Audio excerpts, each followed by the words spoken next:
Welcome to Eduport. എല്ലാവർക്കും എജുപോർട്ടിലെ മറ്റൊരു വീഡിയോയ്ക്ക് സ്വാഗതം. മക്കളെ, മാപ്പ് ക്വസ്റ്റ്യൻ, ജോഗ്രഫിയുടെ മാപ്പ് ക്വസ്റ്റ്യൻ എല്ലാ പ്രാവശ്യവും ഒരു 4 മാർക്കിനൊരു മാപ്പ് ക്വസ്റ്റ്യൻ നിർബന്ധമാണ് അല്ലേ? നമ്മൾ ഏതോ ഒരു ഇതിൽ പറയാനുണ്ടല്ലേ, അത് ഇതാണെങ്കിൽ എന്തോ പറയാ, ഒരു പരസ്യം ഉണ്ടായിരുന്നല്ലോ അല്ലേ, മസ്റ്റ് ആണെന്ന് പറഞ്ഞിട്ടുള്ള ഒരു ചായൻ്റെ ഒക്കെ പരസ്യം പോലെ. അതേപോലെ ജോഗ്രഫി ഉണ്ടെങ്കിൽ, അതേപോലെ ഹിസ്റ്ററിയിലുണ്ട് കേട്ടോ. അതുപോലെ ജോഗ്രഫിയിൽ നമ്മൾ 10ാം ക്ലാസ്സിൽ ജോഗ്രഫിയിൽ മാപ്പ് ക്വസ്റ്റ്യൻ ഉണ്ടായിട്ടില്ലേ, 4 മാർക്കിന് മാപ്പ് ക്വസ്റ്റ്യൻ. അതേപോലെ തന്നെ, പക്ഷെ അതിനേക്കാൾ കുറച്ചൊന്ന് കൂടുന്നത് മാത്രമേ ഉള്ളൂ. അന്ന് പഠിച്ച കാര്യങ്ങൾ തന്നെയാണ്, അല്ലാതെ സ്ഥലങ്ങൾ എപ്പോഴെങ്കിലും മാറോ? ഇല്ല, ഒരിക്കലും മാറില്ലല്ലേ. ഇപ്പോൾ രാജസ്ഥാൻ നിൽക്കുന്ന സ്ഥലം ഏതാ? രാജസ്ഥാൻ അവിടെ തന്നെ ആയിരിക്കും അല്ലേ. രാജസ്ഥാനിലുള്ള ഒരു ബിഗ്ഗസ്റ്റ് റിവർ അതേതാ? ലൂണി. അത് മാറോ? ഇല്ല, അത് അവിടെ തന്നെയാണ്. അപ്പോൾ നമ്മൾ പഠിച്ച 10ാം ക്ലാസ്സിലെ കുറച്ച് കാര്യങ്ങൾ കൂടെ കുറച്ചുകൂടി ഒന്ന് ആഡ് ചെയ്തെന്ന് മാത്രം. 10ാം ക്ലാസ്സിലെ ഓർമ്മകൾ തന്നെ മതി. അപ്പോൾ നമ്മൾ നിങ്ങൾക്ക് സെറ്റ് ചെയ്തിട്ടുള്ള ഓരോ വർഷങ്ങളിലും ചോദിച്ച PYQ അല്ലേ, എല്ലാതും കൂടി പഠിച്ചു കഴിഞ്ഞാൽ ചിലപ്പോൾ നമുക്ക് എന്തായിരിക്കില്ല, കിട്ടിക്കോളന്നില്ല, മറന്നു പോകും. അതിന് വേണ്ടിയിട്ട് നമ്മൾ സെറ്റ് ചെയ്തിട്ടുള്ളത് ഏറ്റവും കൂടുതൽ ചോദിച്ചിട്ടുള്ള കുറച്ച് ഭാഗങ്ങൾ എടുത്തിട്ട് നമ്മൾ ഓരോ മാപ്പുകളും സെറ്റ് ചെയ്ത് പോകണം. അപ്പോൾ നമുക്ക് നോക്കിയാലേ മക്കളെ, നോക്കല്ലേ. ആദ്യത്തെ മാപ്പ് തന്നെ കണ്ടോ മക്കളെ, ഇൻഡസ് റിവർ അല്ലേ, ഇൻഡസ് റിവർ. അപ്പോൾ എപ്പോഴും ആദ്യം നമ്മൾ നോക്കേണ്ട കാര്യം എന്ന് പറഞ്ഞാൽ, നോക്കേണ്ടത് ഓക്കെ, ഈ റിവർ വരക്കുമ്പോൾ നമ്മൾ 10ാം ക്ലാസ്സിലൊക്കെ പഠിച്ച പോലെ തന്നെ റിവർ വരക്കുമ്പോൾ എപ്പോഴും ഇതേപോലെ കണ്ടോ, ഇങ്ങനെ ഒരു വര റിവർ പോണ പോലെ തന്നെ. എങ്ങനെയാണ് പുഴ പോവാ? കളകളം ഒഴുകി ഇങ്ങനെ പോകൂലേ, അതേപോലെ തന്നെ റിവർ വരക്കുമ്പോൾ അങ്ങനെ വരക്കണം. അപ്പോൾ ഇൻഡസ് റിവർ എപ്പോഴും കണ്ടോ, മേൽഭാഗത്ത് കൂടെ ഇങ്ങനെ പോയിട്ട് ഇൻഡസ് റിവർ, കാരണം ഇന്ത്യയിൽ മാത്രമല്ല ഇൻഡസ് റിവർ നിൽക്കുന്നത്, ഇങ്ങനെ പോകുന്നുണ്ട്. അതുപോലെ തന്നെ മക്കളെ താപ്തി റിവർ, അതുപോലെ തന്നെ വിന്ധ്യ സത്പുര, ഇതും ഒന്ന് നോക്കി വെക്കണം കേട്ടോ. ഇത് കണ്ടോ, വിന്ധ്യ സത്പുര എപ്പോഴും നമ്മുടെ സെൻട്രൽ ഭാഗത്തായിട്ട് നിൽക്കുന്നതാണ് ഏതെന്ന് പറയുന്നത്, വിന്ധ്യയും സത്പുരയൊക്കെ. ഇതൊക്കെ നമ്മൾ 10ൽ പഠിച്ചാണ്.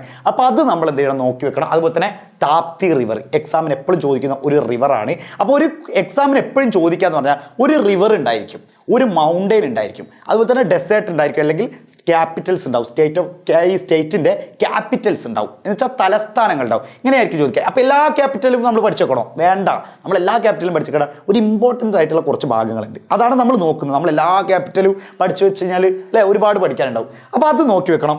അതുപോലെ തന്നെ മക്കളെ ഈ റാഞ്ചി എന്ന് പറഞ്ഞാൽ ഇതിൻ്റെ ഫ്യൂച്ചേഴ്സ് ആണ് പഠിക്കുന്നത്. ഫ്യൂച്ചേഴ്സ് തന്നിട്ട് അല്ലെങ്കിൽ സവിശേഷതകൾ തന്നിട്ടാണ് ക്വസ്റ്റ്യൻ ചോദിക്കുക. ഒരു ബെസ്റ്റ് എക്സാമ്പിൾ ഞാൻ പറയാം. ഇപ്പോൾ റാഞ്ചി, ഇവിടെ റാഞ്ചി എന്ന് കണ്ടോ, റാഞ്ചി കണ്ടില്ലേ? റാഞ്ചിയുടെ ചോദിക്കുന്ന സംഭവം നമ്മുടെ ഏതായിരുന്നു, നമ്മുടെ ജാർഖണ്ഡ് അല്ലേ. ജാർഖണ്ഡിൻ്റെ ഒരു ഏതാണെന്ന് പറയും, ക്യാപിറ്റലാണ് ഏതെന്ന് പറയുന്നത്, നമ്മളെ റാഞ്ചി എന്ന് പറയുന്നത് അല്ലേ. ധോണിയൊക്കെ കളിക്കുന്ന അല്ലേ, ധോണി നമ്മൾ അറിയാമല്ലോ, ക്രിക്കറ്റ് കളിക്കാനാണ് ധോണിയുടെ ഒക്കെ നാടായിട്ട് വരുന്നതാണ് റാഞ്ചി. അപ്പോൾ അങ്ങനെ ചോദിക്കും ചിലപ്പോൾ, ദ ക്യാപിറ്റൽ ഓഫ് ഏതെന്ന് പറയും, നമ്മളെ ജാർഖണ്ഡ്, അതാണ് റാഞ്ചി. അതുപോലെ തന്നെ ഇന്ത്യയിലെ ഏറ്റവും ഹയസ്റ്റ് ആയിട്ടുള്ള പ്ലാറ്റ്യൂസ് അല്ലേ, പീഠഭൂമി ഏതായിരുന്നു മക്കളെ?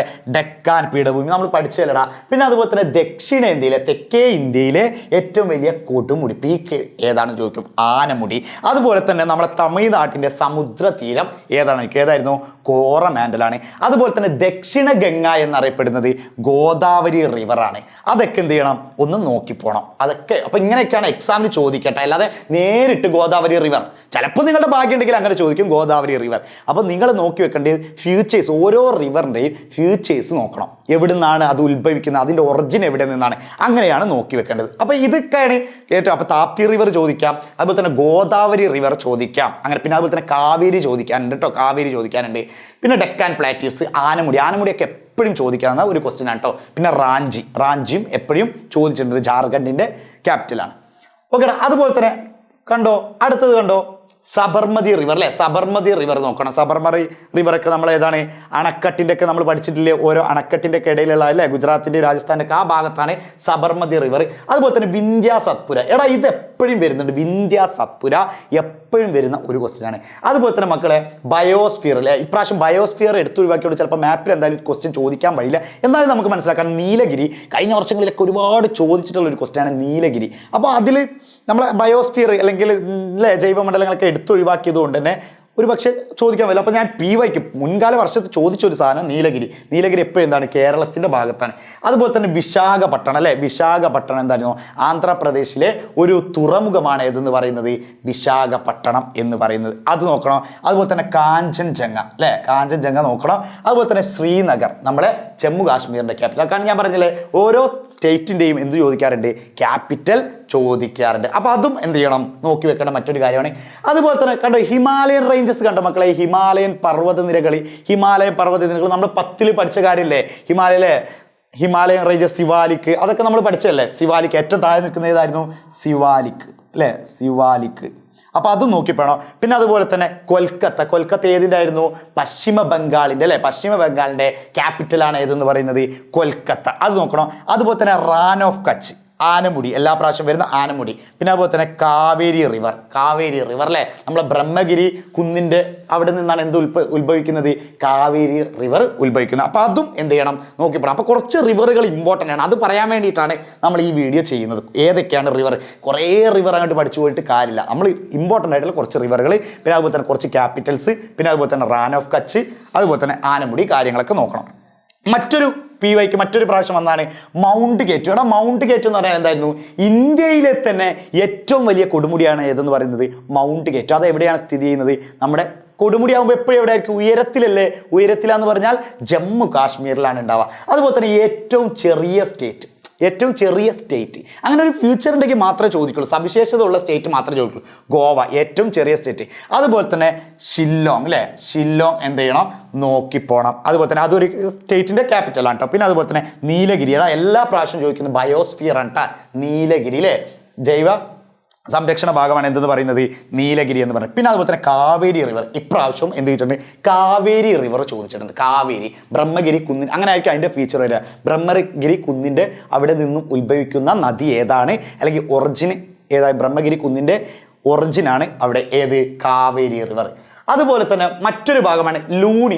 ലൂണിയുടെ പ്രത്യേകത എന്താണ്? ഇതൊരു റിവറാണ്. ലൂണി എന്ന് പറഞ്ഞാൽ രാജസ്ഥാനിലെ ബിഗ്ഗസ്റ്റ് ആയിട്ടുള്ള ഒരു റിവറാണ് ഏതെന്ന് പറയുന്നത്? ലൂണി എന്ന് പറഞ്ഞത്. അപ്പൊ പട്ന ഏതെങ്കിലും ക്യാപിറ്റൽ ആയിരിക്കും. ഏതിൻ്റെ? ബീഹാറിന്റെ ക്യാപിറ്റലാണ് ഏതെന്ന് പറഞ്ഞത്? പട്ന എന്ന് പറഞ്ഞത്. പിന്നെ അതുപോലെ തന്നെ ഗോദാവരി റിവർ അല്ലേ? ഗോദാവരി റിവർ നോക്കുക. ഇതിലും എന്ത് ചോദിച്ചിട്ടുണ്ട്? നീലഗിരി കുന്നുകൾ ചോദിച്ചിട്ടുണ്ട്, അല്ലെങ്കിൽ നീലഗിരി ചോദിച്ചിട്ടുണ്ട്. ബയോസ്ഫിയർ ആണ്. പിന്നെ അതുപോലെ തന്നെ കാശ്മീർ, ഹിമാലയ അല്ലെ? ഹിമാലയ ഭാഗങ്ങൾ, ഹിമാലയ എപ്പോഴും എവിടെയായിരിക്കും? കാശ്മീർ ഭാഗത്തായിരിക്കും. അപ്പോൾ അതും ഒന്ന് നോക്കണം. അതുപോലെ തന്നെ മക്കളെ ഡെറാഡൂൺ അല്ലേ? ഡെറാഡൂൺ ഏതിൻ്റെ ആയിരുന്നു? ഉത്തരാഞ്ചലിൻ്റെ ക്യാപിറ്റലാണ്. ഏതിൻ്റെ ആയിരുന്നു? ഉത്തരാഞ്ചലിൻ്റെ ക്യാപിറ്റലാണ് ഏതെന്ന് പറയുന്നത്? ഡെറാഡൂൺ എന്ന് പറയുന്നത്. പിന്നെ മൗണ്ട് ഗേറ്റ് നമുക്കറിയാമല്ലോ. മൗണ്ട് ഗേറ്റ് എല്ലാ പ്രാവശ്യം ചോദിച്ചിട്ടുള്ളതാണ്. മൗണ്ട് ഗേറ്റ് ഏതായിരുന്നു? നമ്മുടെ ഏറ്റവും വലിയ കൊടുമുടിയാണ് ഏതെന്ന് പറയുന്നത്? Mount gate. പിന്നെ റാൻ ഓഫ് കച്ച്, പിന്നെ നർമ്മദ റിവർ കേട്ടോ. അതുപോലെ തന്നെ വെസ്റ്റേൺ ഗട്ട്. സഹ്യ പർവ്വതം എന്നൊക്കെ കേട്ടിട്ടില്ലേ? ആ സഹ്യാദ്രി മൗണ്ടൈൻസ് ഏതാന്ന് ചോദിക്കുക. ഏതായിരുന്നു? വെസ്റ്റേൺ ഗട്ടാണ്. അപ്പോൾ വെസ്റ്റേൺ ഗട്ട്. അപ്പോൾ ഏതൊക്കെയാണ് ഇമ്പോർട്ടൻ്റ് എന്നുള്ളത് ഈ വീഡിയോ കാണുമ്പോൾ നിങ്ങൾ ഇത് മുഴുവൻ എന്ത് ചെയ്യണം? പഠിച്ചു പോകണം. അടുത്തതായിരുന്നു കണ്ട സിവാലിക്കാണ് ചോദിച്ചത്. ഹിമാലയൻ റേഞ്ചസിലെ ഏറ്റവും താഴെയുള്ള, ഏറ്റവും തെക്ക് വശത്തായി കാണുന്ന ഹിമാലയൻ റേഞ്ചസ് ഏതായിരുന്നു? സിവാലിക്കാണ്. പിന്നെ അതുപോലെ തന്നെ റായ്പൂർ, അതുപോലെ തന്നെ നർമ്മദ റിവർ. ഇതിലും വീണ്ടും എന്ത് ചോദിച്ചിട്ടുണ്ട്? ആനമുടി ചോദിച്ചിട്ടുണ്ട്. അപ്പോൾ അതും ഇമ്പോർട്ടൻ്റ് ആയിട്ട് നോക്കേണ്ടതാണ്. പിന്നെ അതുപോലെ തന്നെ ഡെറാഡൂണിന്റെ സവിശേഷത എന്തായിരുന്നു? ഏതിന്റെ ക്യാപിറ്റലാണ്? ഉത്തരാഞ്ചലിന്റെ ക്യാപിറ്റലാണ് ഏതെന്ന് പറയുന്നത്? ഡെറാഡൂൺ എന്ന് പറയുന്നത്. പിന്നെ നമുക്കറിയാം മുംബൈ പോർട്ട് അല്ലേ? മുംബൈ പോർട്ട് നോക്കണം. പിന്നെ അതുപോലെ തന്നെ നമ്മൾ ഏതായിരുന്നു? സുന്ദർബൻ അല്ലേ? സുന്ദർബൻ നമ്മൾ പഠിച്ചിട്ടില്ലേ? നമ്മുടെ പൂർവ്വഘട്ടത്തിൻ്റെ അല്ലെങ്കിൽ ഈസ്റ്റേൺ ഘട്ടിൻ്റെ ഭാഗത്തിന് വിളിക്കുകയാണ് സുന്ദർബൻ. എന്തുകൊണ്ടാണ് സുന്ദർബൻ എന്ന് വിളിക്കാൻ കാരണം? അവിടെ എന്തായാലും കൃഷിക്ക് അനുയോജ്യമായിട്ടുള്ള എല്ലാ മണ്ണുകളും അവിടെ ഉണ്ട്. അതുകൊണ്ടാണ് അവിടെ സുന്ദർബൻ എന്ന് വിളിക്കാൻ കാരണം. അപ്പോൾ സുന്ദർബൻ ഈ ഭാഗത്തായിട്ടാണ് വരുന്നത്. അതുപോലെ തന്നെ വീണ്ടും കാവേരി റിവർ. അപ്പോൾ റിവറുകൾ ഇമ്പോർട്ടൻ്റ് ആയിട്ട് നിങ്ങൾക്ക് അറിയാം. കാവേരി, ഗോദാവരി, താപ്തി, സബർമതി, ഇതൊക്കെ എന്ത് ചെയ്യണം? നോട്ട് ചെയ്ത് വെക്കണം. ഇൻഡസ്, ഇതൊക്കെ എന്ത് ചെയ്യണം? നോട്ട് ചെയ്ത് വെക്കണം. അടുത്തതായിരുന്നു ന്യൂഡൽഹി. ന്യൂഡൽഹി നമുക്കൊക്കെ അറിയുന്ന കാര്യം, ചോദിച്ചിട്ടുള്ളതാണ്. അത് ന്യൂഡൽഹി എന്താണ്? ഇന്ത്യയുടെ ക്യാപിറ്റൽ ആണ് എന്ന് പറയുന്നത് ന്യൂഡൽഹി എന്ന് പറയുന്നത്. പിന്നെ അതുപോലെ തന്നെ ഏറ്റവും കൂടുതൽ ചൂട് അല്ലെങ്കിൽ വരണ്ടതുമായിട്ടുള്ള ഡെസേർട്ട് മരുഭൂമി ഏതാണ്? താർ മരുഭൂമി ആയിരുന്നു. ഏതായിരുന്നു? താർ മരുഭൂമി. അതെവിടെയാണ് മക്കളെ സിറ്റുവേറ്റ് ചെയ്യുന്നത്? രാജസ്ഥാനിലാണ് കേട്ടോ. രാജസ്ഥാനിലാണ്. പിന്നെ എപ്പോഴും ചോദിച്ചിട്ടുള്ള മറ്റൊരു ഇത് നർമ്മദ റിവർ. മനസ്സിലായോ? നർമ്മദ. വീണ്ടും നീലഗിരി തന്നെ. പിന്നെ അതുപോലെ തന്നെ മോസിമാർ. മോസിമാർ എന്ന് പറഞ്ഞാൽ എന്താണെന്ന് അറിയാം? ഏറ്റവും അപ്പോൾ റെയിൻഫാൾ എന്നുള്ള ഭാഗമാണ്. അത് എടുത്തൊഴിവാക്കിയതുകൊണ്ട് അത് എക്സാമിന് വരാൻ സാധ്യതയില്ല. അത് എടുത്തൊഴിവാക്കിയ ഒരു ഭാഗമാണല്ലോ. ഏറ്റവും കൂടുതൽ മഴ ലഭിക്കുന്ന ഭാഗമാണ്. മേഘാലയയിലെ മോസിയം എന്നുള്ള സ്ഥലത്താണ് ഏറ്റവും കൂടുതൽ മഴ ലഭിക്കുന്നത്. അതാണ് അവിടെ കൊടുത്തിട്ടുള്ളത്. അപ്പോൾ എല്ലാത്തിനും ഒരു ഫ്യൂച്ചേഴ്സ് ഉള്ളത് ചോദിച്ചിട്ടുള്ളൂ. 10ൽ പഠിച്ച കാര്യം തന്നെയാണ്. അതിലും കുറച്ച് കൂടുതൽ എന്ത് ചെയ്തിട്ടുണ്ട്? കുറച്ചുകൂടി ആഡ് ചെയ്തെന്ന് മാത്രം. ഓക്കെ അല്ലേ മക്കളെ? അപ്പോൾ ഇതാണ് നമ്മൾ ഇമ്പോർട്ടൻ്റ് ആയിട്ടുള്ള, ഷുവറായിട്ടും ഇതിൽ ഭാഗങ്ങളിൽ ഒരുപാട് കാര്യങ്ങൾ വരും. അപ്പോൾ ഇത് നിങ്ങൾ പഠിച്ചു കഴിഞ്ഞിട്ട് ബാക്കിയുള്ള കാര്യങ്ങൾ എന്ത് ചെയ്യണം? നിങ്ങൾ ടെക്സ്റ്റ് ബുക്കിൽ നോക്കിയിട്ട്, ടെക്സ്റ്റ് ബുക്കിൻ്റെ അവസാനത്തെ മാപ്പ് ഭാഗങ്ങളൊക്കെ ഉണ്ടാവും, അതൊക്കെ ഒന്ന് നോക്കിയിട്ട് നാളത്തെ എക്സാമിന് നിങ്ങൾ എന്തായിരിക്കണം? സെറ്റായിട്ട് പോകണം. ഓക്കെ അല്ലേ മക്കളെ? സെറ്റല്ലേ? അപ്പോൾ ബൈ.